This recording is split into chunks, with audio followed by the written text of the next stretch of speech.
Di video ini kita akan membahas tentang entertainment dan bagaimana menggunakannya dalam bidang kita masing-masing. Apa kabar teman-teman? Semoga keadaan teman-teman semua dan keluarga di rumah selalu dalam keadaan sehat walafiat. Dan semoga video ini bisa menjadi penghibur, peneman teman-teman untuk stay at home di rumah. Oke, kita mulai. Kalau teman-teman bingung dengan apa yang saya bilang tadi di awal, apakah benar entertainment itu bisa dipakai, bisa digunakan di semua bidang? Jawabannya adalah bisa. Terus gimana caranya? Untuk menjawabnya, kita akan mulai dari definisi entertainment dulu. Entertainment berasal dari bahasa Latin entre dan tenere. Entre bahasa Inggrisnya inter, bahasa Indonesianya di antara, kayak international berarti antar nasional, antar negara, juga intercontinental artinya antar benua. Jadi artinya entre adalah di antara. Kemudian tenere yang artinya adalah to hold. Bahasa Indonesianya menahan. Maka entertainment adalah to hold in between atau menahan di antara. Atau mungkin lebih enak terjemah bebasnya adalah menahan sementara. Lalu apa yang ditahan? Nah, ini kuncinya. Yang ditahan adalah perhatian. Maka entertainment adalah tentang menahan perhatian orang. Entertainment adalah kemampuan untuk merebut lalu menahan perhatian orang. Itulah kenapa entertainment menjadi penting untuk kita gunakan dalam pekerjaan kita masing-masing. Kenapa? Karena apapun pekerjaan kita pasti mensyaratkan perhatian orang. Apalagi dengan dunia yang semakin digital, maka perhatian menjadi suatu barang yang paling berharga. Kenapa? Karena akses orang terhadap informasi begitu berlimpah. Sedangkan waktu orang-orang dan juga kemampuan manusia untuk mengakses informasi yang ada sama terbatasnya dari zaman dulu sampai sekarang. Sehingga akhirnya dengan begitu banyaknya konten, begitu banyaknya informasi yang ada, manusia tetap hanya bisa fokus kepada 1-2 hal. Contohnya misalnya ketika kita scroll sosial media kita, mungkin bisa dalam sekali scroll itu ada puluhan konten, ada puluhan post yang bisa dilihat, yang bisa dikasih perhatian. Tapi apakah kita mampu memberikan perhatian kepada semua post yang ada, semua konten yang ada? Jawabannya enggak. Paling kita cuma bisa fokus memberikan perhatian kepada 1 atau 2 post aja. Sedangkan yang lainnya ya cuma sekedar ngalir gitu aja dan kita sama sekali enggak inget. Begitu juga di dunia nyata. Dan bukan cuma urusan bisnis. Kalau misalnya teman-teman ada yang seorang guru misalnya, kan seorang guru perlu perhatian muridnya. Kalau ada seorang dokter, kan dokter perlu perhatian pasiennya. Atau yang paling basic deh, kalau teman-teman ada yang sebagai orang tua, kan sebagai orang tua kita harus terampil, pandai mencari perhatian, mengambil perhatian dari anak kita supaya kita bisa mendidik dengan efektif. Karena itulah entertainment menjadi sebuah keterampilan yang harus kita kuasai untuk memudahkan kerja-kerja kita, juga kehidupan kita secara umum. Karena itulah perhatian menjadi kebutuhan yang sangat penting yang harus kita kuasai bagaimana cara mendapatkannya lalu mempertahankannya. Disinilah kemudian entertainment menjadi penting. Karena dengan entertainment kita bisa merebut perhatian orang, kemudian mempertahankan perhatian itu. Nah, setelah kita tahu pentingnya entertainment, pertanyaan berikutnya adalah terus apa bentuk entertainment yang bisa kita gunakan? Menurut Marty Kaplan, seorang profesor di USC, University of Southern California, ada 5 hal mendasar yang pasti akan bisa menarik perhatian manusia. Apakah itu? Yang pertama adalah danger atau bahaya atau rasa takut. Yang kedua adalah seks bahasa Indonesianya. Yang ketiga adalah novelty, kebaruan. Yang keempat adalah play atau permainan. Dan yang kelima adalah story atau cerita. Ayo kita bahas satu-satu. Yang pertama danger atau bahaya. Kalau misalnya ada berita bahwa ada harimau yang lepas di komplek teman-teman atau di kampung teman-teman, kira-kira teman-teman bakal hati-hati gak? Pasti hati-hati. Kalau misalnya saya bilang, itu gempa ya di rumah teman-teman, kok goyang-goyang?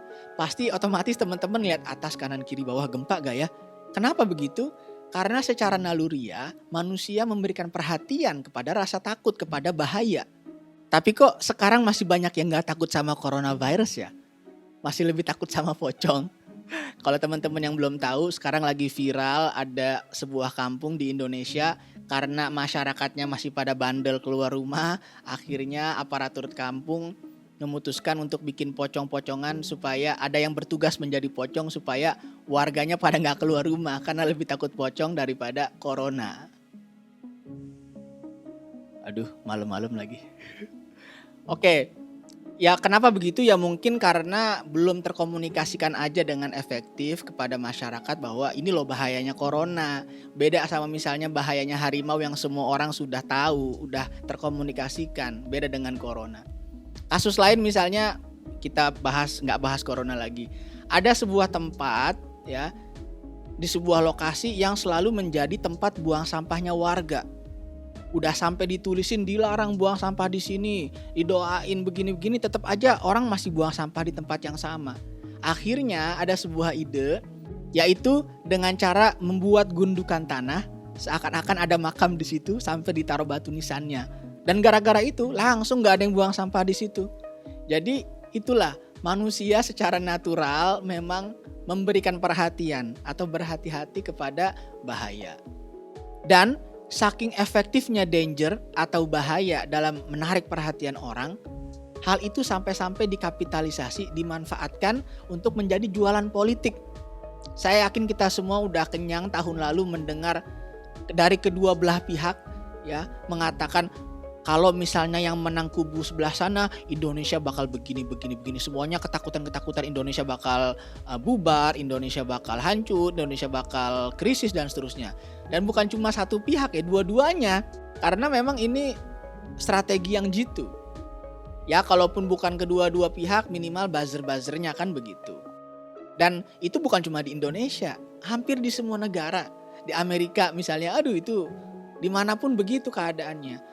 Karena itu memang udah ada istilahnya sendiri kan. Istilahnya adalah fear mongering. Menjual rasa takut, menjajakan rasa takut. Dan itu memang jamak di mana-mana. Sekali lagi membuktikan bagaimana efektifnya rasa takut. Nah, danger atau rasa takut ini juga sangat dipakai di dunia sales. Kalau teman-teman yang biasa bisnis pasti familiar dengan teknik ini. Batas waktu diskon selain memang untuk menjaga cash flow, karena kalau diskon sepanjang tahun ya nggak ada untungnya. Tapi fungsi yang lain juga adalah untuk menanamkan, menstimulasi rasa takut kepada calon pembeli. Rasa takut apa? Rasa takut nggak dapet diskon. Teman-teman yang jualan online pasti juga familiar dengan teknik ini. Teknik untuk mendapatkan closing. Kalau misalnya ada calon customer yang nanya-nanya udah panjang, kelihatannya udah pengen banget beli, tapi masih juga nggak beli, misalnya ngomong nanti lagi deh lihat-lihat dulu gitu kan. Kan salah satu cara teknik untuk closingnya adalah kita bilang aja, kita ingetin aja bahwa oke sis atau oke kak, tapi diskonnya cuma sampai hari ini ya. Atau misalnya kalau diskonnya sampai besok, tapi diskonnya cuma sampai besok ya. Nah itu kan dengan kita bilang begitu dia jadi ada rasa takut. Waduh kalau gitu harus cepet-cepet beli dong, karena kalau besok udah nggak diskon. Dan akhirnya beli deh jadinya. Dan itu udah pasti teman-teman udah biasa dengan teknik itu. Kita lanjut ke poin berikutnya. Hal berikutnya yang bisa menarik perhatian orang adalah seks. Seks di sini juga bermaksud sensualitas. Memang ini agak tabu untuk dibahas, tapi ya faktanya memang seperti itu. Itulah juga kenapa dalam film-film Hollywood seperti sudah menjadi format yang baku untuk selalu ada adegan-adegan yang berkaitan dengan seks. Karena memang manusia tertarik dengan itu. Itu juga kenapa apapun produk jualannya selalu ada unsur-unsur seks dalam iklannya.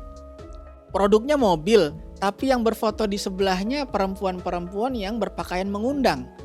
Produknya game, tapi di poster-posternya justru yang ditonjolin karakter-karakter yang seksi pakaiannya. Dan begitu juga sebaliknya, produk-produk wanita banyak yang iklannya kemudian diarahkan untuk mendapatkan perhatian pria. Tapi walaupun manusia memang secara naluriah tertarik dengan seks, bukan berarti harus kita eksploitasi kan. Bahkan menurut saya itu adalah cara yang agak murahan dan sebenarnya kurang kreatif. Pelawak misalnya, kalau udah kehabisan bahan biasanya ngapain? Ngomong aja yang nyerempet-nyerempet dengan seks, minimal orang nyengir. Terlebih lagi saya sebagai manusia Indonesia yang Pancasilais, yang sila pertamanya adalah ketuhanan yang Maha Esa, hal-hal demikian tentu juga tidak sesuai dengan karakter budaya masyarakat Indonesia. Tapi kalau ditanya apakah itu efektif, saya harus bilang iya, efektif. Tapi kemudian saya berpikir, kalau hal ini memang kecenderungan dasar manusia atau bahasa agamanya adalah fitrah manusia, berarti harusnya ini bukanlah hal yang sepenuhnya kita tolak. Justru harus kita manage dan kita tuntun supaya pemenuhannya sesuai dengan semestinya, dengan indah dan terhormat. Karena itulah kalau misalnya sekarang seks masih terus cenderung dimanfaatkan hanya sisi erotisnya, mungkin karena kubu seberangnya yang masih belum optimal mengejawantahkan ide-idenya. Padahal kalau diramu dengan kreativitas dan seni yang tinggi, hasilnya justru bisa lebih memuaskan tapi dengan cara yang menginsyafkan. Lihat aja misalnya ketika cinta bertasbih. Berikutnya, hal yang bisa menarik perhatian orang yang ketiga adalah novelty atau kebaruan. Makanya COVID-19 disebut novel coronavirus karena COVID-19 adalah coronavirus yang baru. Aduh, jadi balik-balik ke corona lagi. Oke, kita lanjut. Orang selalu tertarik dengan hal-hal yang baru. Walaupun mungkin tidak tertahan, tapi minimal sudah tertawan, sudah terebut perhatian orang terhadap hal-hal yang baru. Coba ingat-ingat ketika tahun lalu, mungkin 2 tahun yang lalu, tiba-tiba banyak artis buka toko-toko kuenya. Coba lihat, ngantrinya sampai mengular. Walaupun ya nggak lama juga, tapi minimal perhatian itu sudah tertangkap. Ada juga jam tangan baru dengan model yang baru. Beramai-ramailah orang beli jam tangan itu. Padahal mungkin sebenarnya kualitasnya masih di bawah dengan jam-jam lain yang lebih lama yang harganya mungkin cuma sepertiganya. Karena itulah inovasi adalah sebuah keharusan.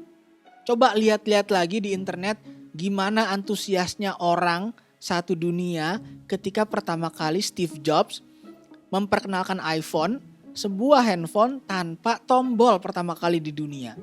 Dan sejak itu Apple menjadi suatu perusahaan yang setiap tahun selalu terdepan dalam hal inovasi. Walaupun kadang-kadang inovasinya ya gimmick aja, gak terlalu penting, gak terlalu functional, cuma sekedar kosmetik. Tapi tetap orang suka. Kenapa ya? Karena memang orang suka dengan hal-hal yang baru. Dan karena itu jugalah kalau teman-teman ada yang sudah menikah, sering-seringlah mencoba hal yang baru. Beli pakaian baru, cobain parfum baru, dan juga yang lain-lain yang baru. Supaya apa? Supaya sesama pasangan bisa terus menjaga perhatian masing-masing. Dan supaya gak mencari yang baru di luar. Yang begitu akan bisa membantu pasangan dalam menundukkan pandangan. Selanjutnya yang keempat, play atau permainan.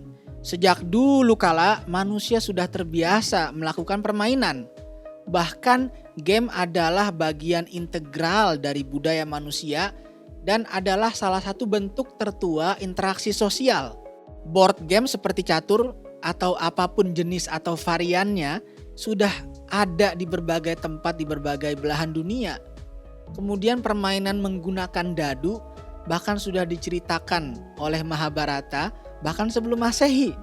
Dan sekarang semua orang, tua muda, laki-laki perempuan, semua main game. Kalau ada yang bilang gak main game mungkin karena gak sadar aja kalau sebenarnya dia lagi main game. Nah, terkait hal ini kita akan bahas lebih dalam mungkin di video berikutnya, di berikut-berikutnya mungkin gak langsung, tentang kita akan khusus ngomongin game. Dan bentuk-bentuk play atau permainan kan sebenarnya dari dulu juga udah diadopsi dalam dunia pendidikan. Misalnya dalam matematika kita banyak sekali mendapatkan contoh-contoh soal yang sebenarnya polanya permainan. Walaupun mungkin perlu selalu ada penyegaran-penyegaran supaya tetap menarik bagi semua orang sesuai dengan zamannya masing-masing. Saya nggak tahu kalau sekarang, tapi katanya sekarang sih di platform-platform kursus online katanya sudah lebih menarik dan berarti itu sudah sangat bagus, sudah benar. Dan kita juga sering sekarang menemukan udah lama banyak game-game yang sifatnya edukatif. Banyak game-game yang pendidikan. Walaupun kalau kata dosen game saya, hampir semua game pendidikan itu sucks, butut. Game tapi nggak seru, game tapi nggak kayak game. Ya mungkin karena memang dari awal tidak diniatkan benar-benar menjadi game, tapi pelajaran dalam bentuk game, bukan game yang bisa diambil pelajaran darinya. Nah ini juga mudah-mudahan kita bisa diskusi lebih dalam, lebih banyak bagaimana kemudian membuat benar-benar ya game itu adalah game. Intinya game, play, permainan apapun namanya harus juga dipertimbangkan untuk kita gunakan, untuk kita manfaatkan untuk menarik perhatian orang. Dan terakhir, hal yang bisa merebut dan menahan perhatian orang adalah story atau cerita. Kalau tiba-tiba ada yang bilang pada suatu hari kemungkinan besar kita akan refleks nengok. Apa nih, mau cerita apa nih gitu kan. Kalau misalnya anak-anak murid di sekolah lagi males-malesan tiduran di atas meja, kemudian tiba-tiba gurunya bilang, "Oke, Bapak atau Ibu mau cerita." Tegak langsung kepalanya tuh anak, ya kan? Langsung semua orang suka sama cerita. Saya juga pernah dapat kesempatan ngajar ngaji untuk anak-anak di sekitar rumah saya. Nah, kadang-kadang mereka susah diatur, ngobrolnya nggak habis-habis. Nah, ketika begitu, salah satu trik saya supaya keadaan kembali kondusif, supaya mereka kembali diam adalah dengan saya bilang aja, "Kak Fadli mau cerita dulu nih sebentar." Wah, itu mereka langsung diem. Apalagi kalau ceritanya tentang jin sama dajjal. Itu cara yang sangat mujarab. Karena apa? Karena selain cerita, ada unsur lain lagi yang ada di situ, yaitu danger, bahaya. Karena mereka takut sama itu. Walaupun ya kita luruskan. Tapi itu adalah bukti bagaimana hal-hal ini, khususnya dalam hal ini cerita, bisa menarik, merebut, dan menahan perhatian orang. Ada kisah tentang dahsyatnya cerita dalam merebut dan menahan perhatian orang. Ini adalah kisah tentang Syahrazad, sang narator dari kisah 1001 Malam. Kisahnya adalah zaman dulu di daerah Persia ada seorang raja yang sangat mencintai istrinya. Segala kebutuhan istrinya, bahkan yang gak diminta pun dikasih semua sama si raja. Tapi ternyata kemudian si raja mengetahui bahwa istri yang sangat dicintainya, yang sangat dimanjakannya ini ternyata berkhianat kepadanya. Murkalah si raja, marah besar dan dibunuhlah istrinya. Dan karena itu si raja kemudian menganggap semua wanita itu sama jahatnya. Semua wanita itu membawa sengsara, semua sama jahat. Akhirnya dia bertekad, bersumpah untuk setiap hari menikahi seorang gadis, menikahinya di malam hari, tapi kemudian di pagi hari semuanya dipenggal kepalanya, dibunuh. Dan dia lakukan itu setiap hari. Jadi begitu banyak wanita-wanita yang kemudian setiap hari meninggal dibunuh oleh si raja tersebut. Hingga akhirnya ada seseorang wanita yang bernama Syahrazad. Kebetulan dia adalah anak dari Perdana Menteri raja tersebut, kerajaan tersebut. Dan Perdana Menteri inilah yang setiap hari menyediakan wanita untuk dinikahkan dan dibunuh kepada raja tersebut. Kemudian Syahrazad bilanglah kepada ayahnya, "Ayah, tolong saya ingin dinikahkan dengan raja." Kaget bapaknya, janganlah nanti kamu dibunuh. Tapi Syahrazad tetap kekeh. Dia ingin melakukannya demi menyelamatkan nyawa banyak perempuan di negeri tersebut. Kenapa? Karena dia sudah punya rencana. Akhirnya gak bisa menolak, dinikahkanlah dia kepada sang raja. Sebelum pagi tiba, Syahrazad meminta sebuah permohonan kepada sang raja. Permohonannya adalah untuk memanggil adiknya Syahrazad. Ternyata Syahrazad ini punya adik perempuan, dan ternyata sebelum dilakukan pernikahan itu, Syahrazad sudah pesan kepada adiknya, "Kalau nanti kamu dipanggil, saya minta tolong kamu minta saya, kakakmu ini untuk memberikan sebuah cerita kepada kamu." Oh gitu, ya udah. Akhirnya dipanggillah adiknya ke kamar.